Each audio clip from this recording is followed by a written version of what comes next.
যেদিন শেখ হাসিনা পলাবেন তার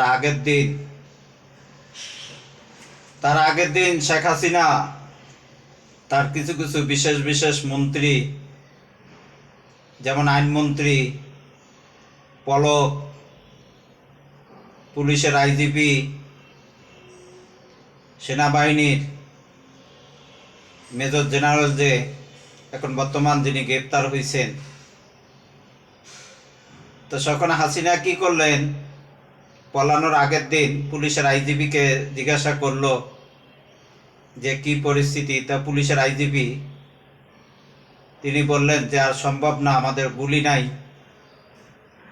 আর গুলি করার পরও জনতার, সাধারণ জনগণ সহ সব নেমে গেছে। তো ওই দিন শেখ হাসিনা যে কয়জনের নাম বললাম, যে তাদেরকে হাজার হাজার কোটি টাকা গণভবন থেকে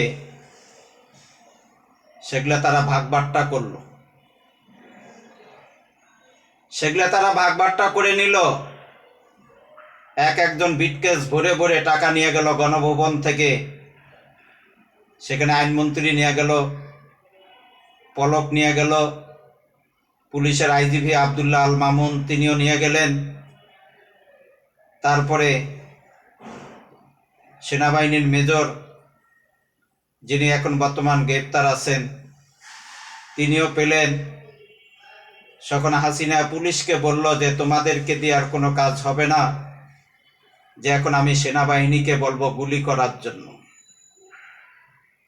তো যখন সেনাবাহিনীকে যখন এই কথা বলছে, তা সেনাবাহিনী বলছে যে না, আমরা দেশকে কলঙ্কিত করার জন্য দেশের জনগণের বুকে আমরা কোনো গুলি চালাইতে আমরা পারি না।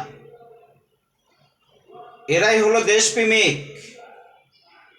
এই জন্য যাদেরকে দিয়ে কোটি কোটি টাকা, হাসিনা পলানোর আগের দিন কোটি কোটি টাকা যাদেরকে দিয়ে বাগবাট্টা যারা করে নিছে, এই টাকাগুলো আমাদেরকে উদ্ধার করতে হবে। এবং তারা তো গ্রেপ্তার হচ্ছে, এবং টাকাগুলা কোথায় রাখছে সেগুলাও কিন্তু আমাদের বাইর করতে হবে।